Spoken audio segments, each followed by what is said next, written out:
Okay, the first thing we're going to do is go to start.spring.io. Here's where we're going to build our application. It's kind of like a wizard to get our application going. Here's the settings you're going to use. You're going to do a Gradle project, select Java, and we're going to do Spring Boot 2.1.3. I named mine Game Database. You can name yours whatever you want.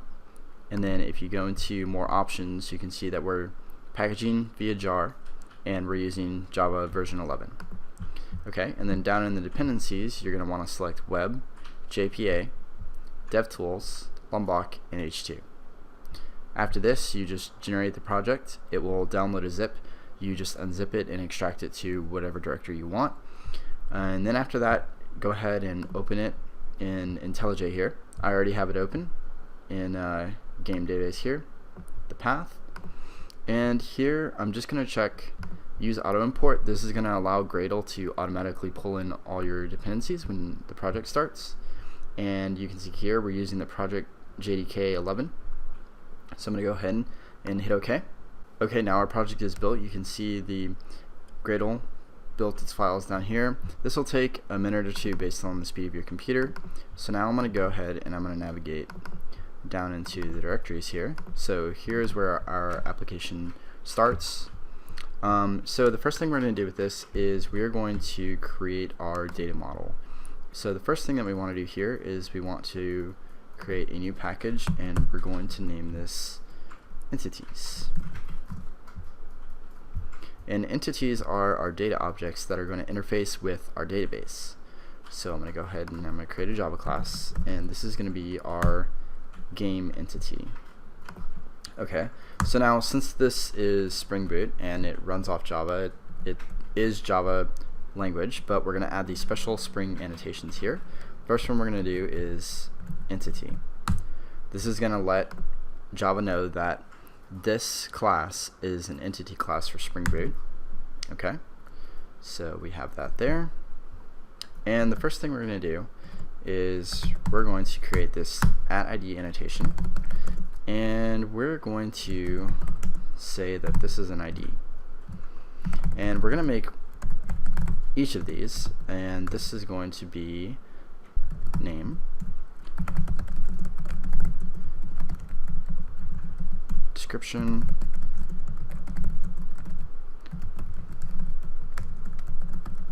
release year, and we'll go ahead and say platform. Okay, so this is what makes up a game inside our application: the name, description, release year, and platform. Alright, so then now what we need to do is we need to associate this data model with actual data. So what we're going to do is we're going to go into our resources, we're going to create a new file, and this is going to be called data.sql.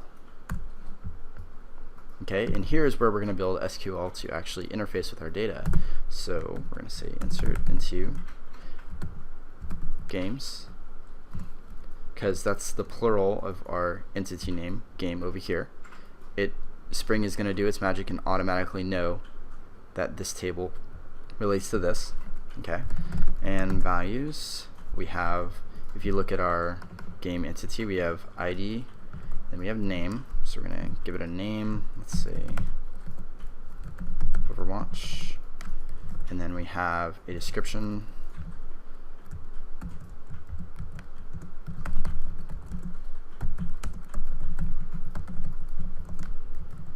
we have a release year, and a platform, which is PC. Okay, now we're just going to, let's call this game.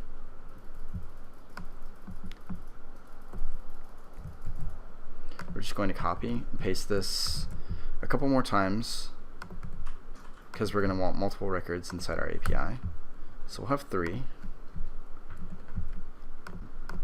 We'll just say that. It doesn't have to be accurate, but at least we have some data in here with our records. Okay? So now that we have that, we are going to go into our properties file here, and we need to type in a special attribute into our properties file so that we can view our data inside the browser. It's going to look like this. So this is going to enable our H2 console. Alright, so now that we have this, we have our data, we have our entity, and we have our application.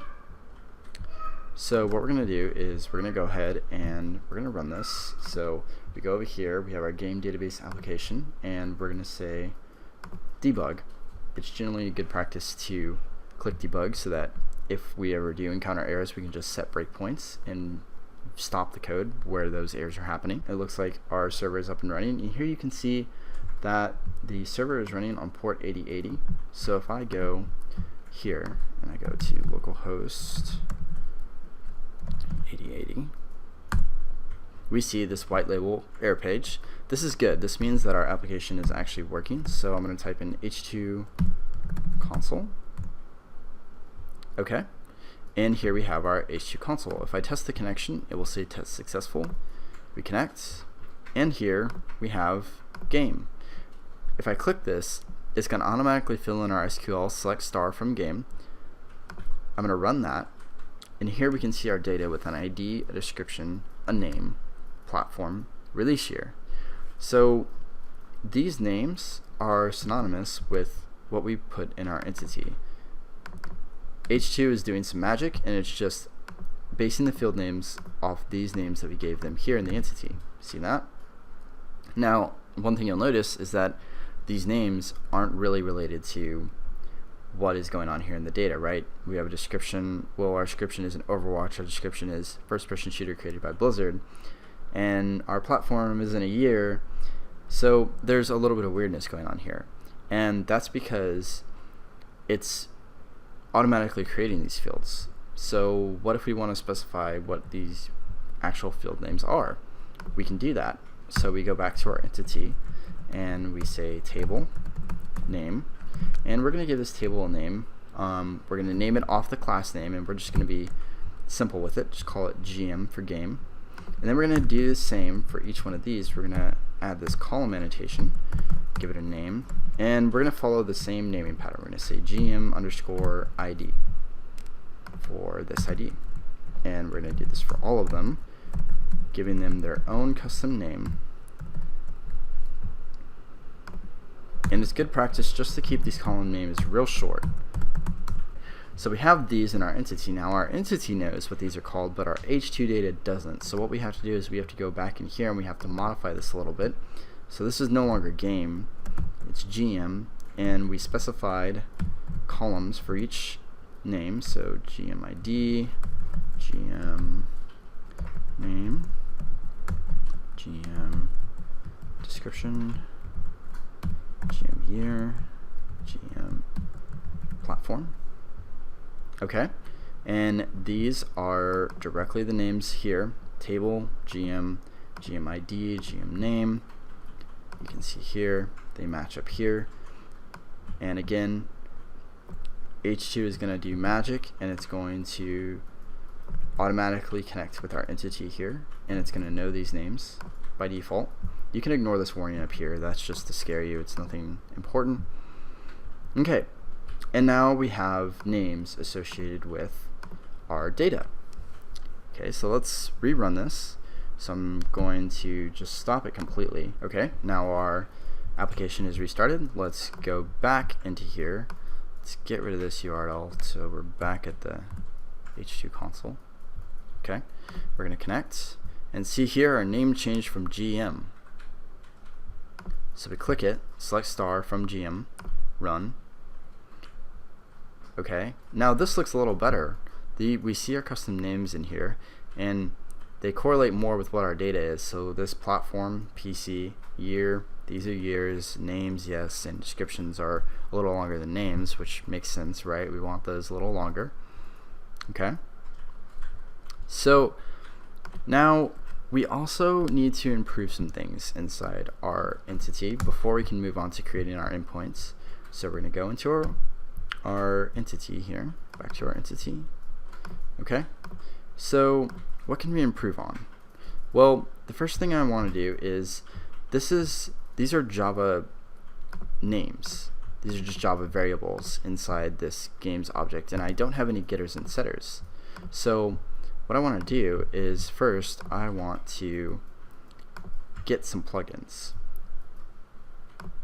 okay, to kind of spice this data up a little bit. So first plugin I'm going to do is I'm going to look for a Lombok plugin, okay, and we're going to install this in IntelliJ. It's going to ask us to restart. We're not going to do it yet. I'm going to go to serial, generate serial version UID. Okay, this is going to ensure that our entity has a custom serial number so that it's distinct from other entities. And then the next one is going to be JavaDoc. And that's already installed. JavaDoc is a plugin that is going to make JavaDocking everything super simple.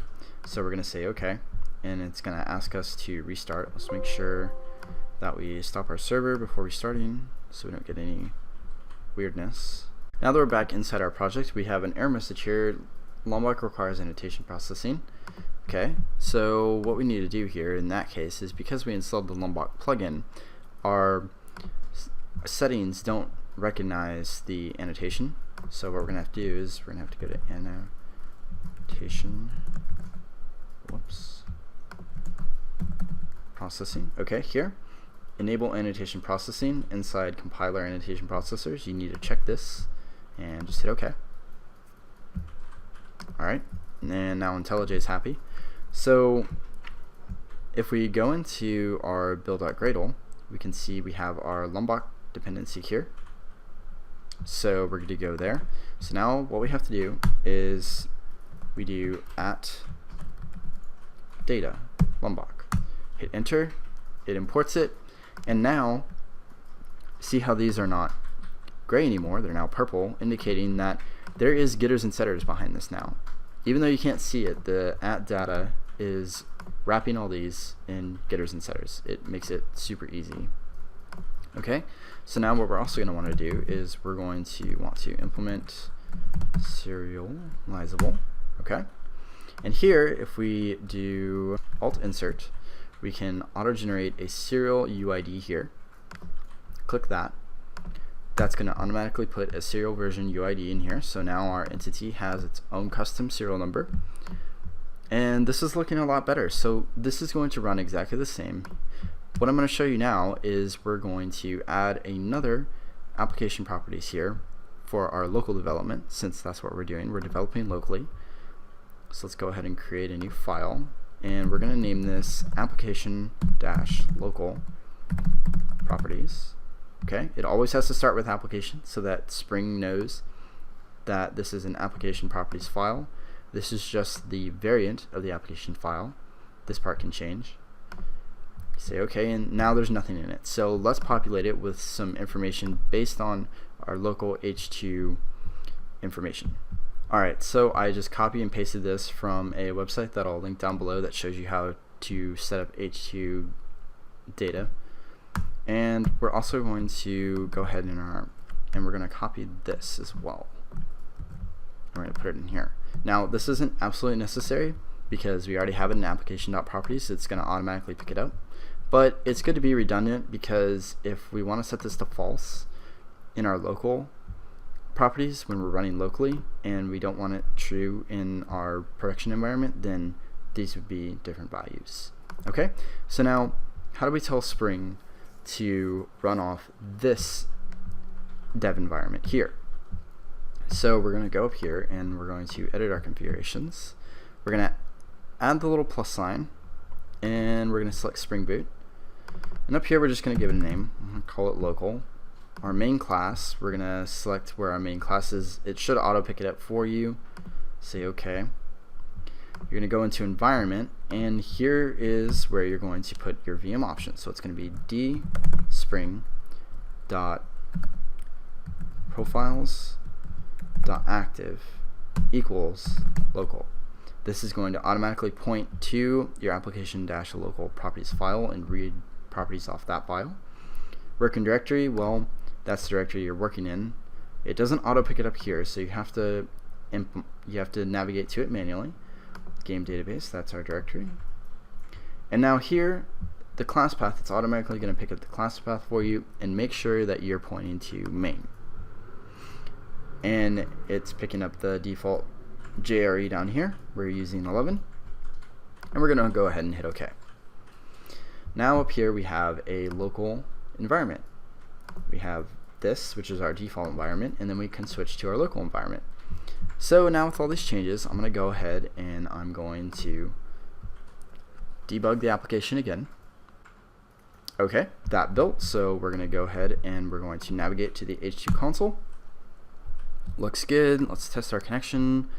Test successful, connect. We have GM. If we run it, well, there's all our data again. So really nothing has changed, right? We just made sure to strengthen our entity here by doing those steps.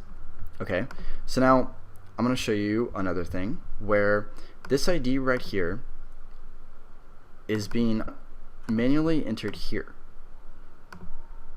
Okay, in a real application, we want our IDs to be dynamic. So to set that up inside here, what we're going to do is we're going to add another annotation called generated value, and this takes a strategy, and this strategy is going to be generation type sequence. Okay, so sequence is like 1, 2, 3, 4, 5, 6. This is what we want.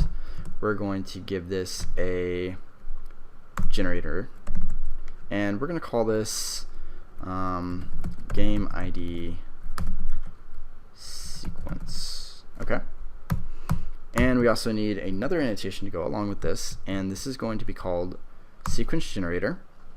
It's going to have a name, and this name is going to be game ID sequence, and it's going to have a sequence name, which is going to be similar to a name we gave our column. So this is going to be GM ID, and it's going to be called SEQ for sequence. We're going to give it an initial value. This is saying where do we want to start the value at. We're going to say 5, and then our allocation size is for every record, what is it going to increment the ID by, and we're just going to say 1. Okay, so now here, generator, the name, sequence generator is looking for this generated value, so it looks at it through these names. So these two are communicating here. Having these two named the same is very important, otherwise your generated value is not going to know where your sequence generator is, and vice versa. Okay, so now we have that, but how do we tell our H2 data that? Well, we have to change it a little bit here, and instead of a 1, we're going to have GM underscore ID underscore sequence dot next val. Okay, so this is the name that we gave our sequence in here, right here. But this next val is a special method that is running from the sequence generator. And what this is going to do is it's automatically going to generate our value for us inside our H2. So all we have to do is copy that and paste it in each one of these. And that's it. Okay, so now let's stop our application, and we're going to debug it again.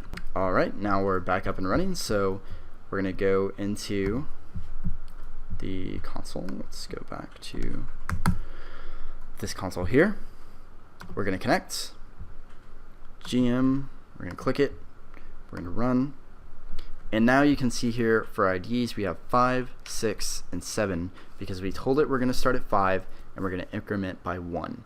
And we're getting generated IDs. Now that we've seen how to create our entity, we're pretty much done with this. So now we can start hooking our entity up to REST endpoints. So the first thing we're going to do is we're going to go ahead and we're going to create a repository, a service, and a control layer. So let's start with repository. So I'm going to name this package repositories. And we're just going to create another package here called services, and another one called controllers. Okay, so we're going to start out with our repository. We're going to create a new Java class, and this class is going to be an interface. All repository classes are interfaces. And we're going to name this game repository. Okay, so inside here, we're going to create a repository annotation so that Spring knows that this is a repository. And this is going to extend JPA repository. And again, this is one of our dependencies, and it's going to accept a game entity, and its type ID is long, because if I import this class and I go into game, you can see here the ID is long. That's what this repository is looking for here, this ID type. Okay, next we're going to set up our service. This is a regular Java class. We're going to call this game service. We're going to add the service annotation, and then we're going to add a Lombok annotation called SLF4J. This is so that we can create logging output whenever we hit our endpoint, so that we know our endpoint is being hit inside our console here. And we're going to do something a little different. We're going to do this @AutoWired, which is going to make a variable a bean so that it can be seen by the application. And this is just going to be a simple variable, and we're going to say that this variable is of type game repository. Okay, and we're just going to leave that here for now. Now we're going to go into controller, add a class, and this is going to be called game controller. Alright, and now here we're going to say @REST controller.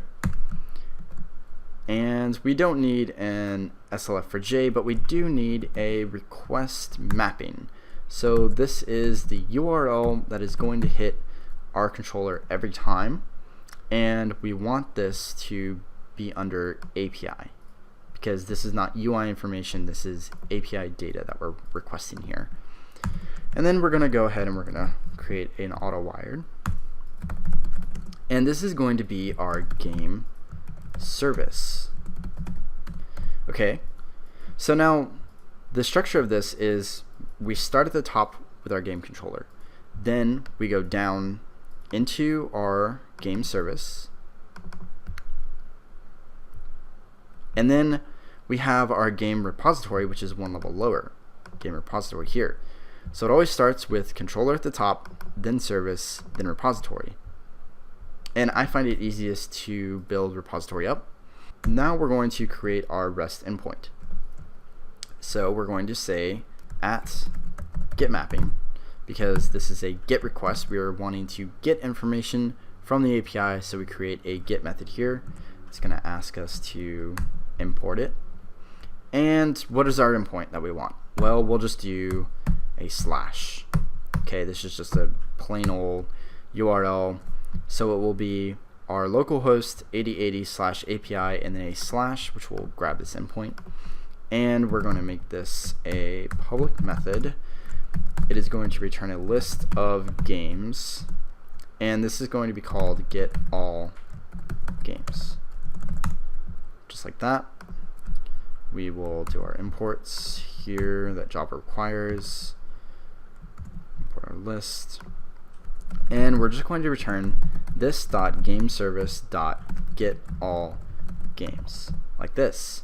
Okay, so we're returning whatever our game service returns, and in our game service we're calling this method. Now this method isn't named yet, so let's just go ahead and copy the name, go into our service, and now we're going to create a method for it. And this is just going to be a regular method, public list game, very similar to our controller. The name is going to be the same as our controller name, and we're just going to import these. Okay, and now here we want to let Java know that we hit this endpoint. So we're going to use our log.info. This is invoking our SLF4J right here. It's just called log.info. And we're going to say getting all games in the database.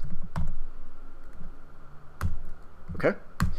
Now what we want to do is we want to call our repository, fetch the games from our database, from our H2 data, and put that into a list.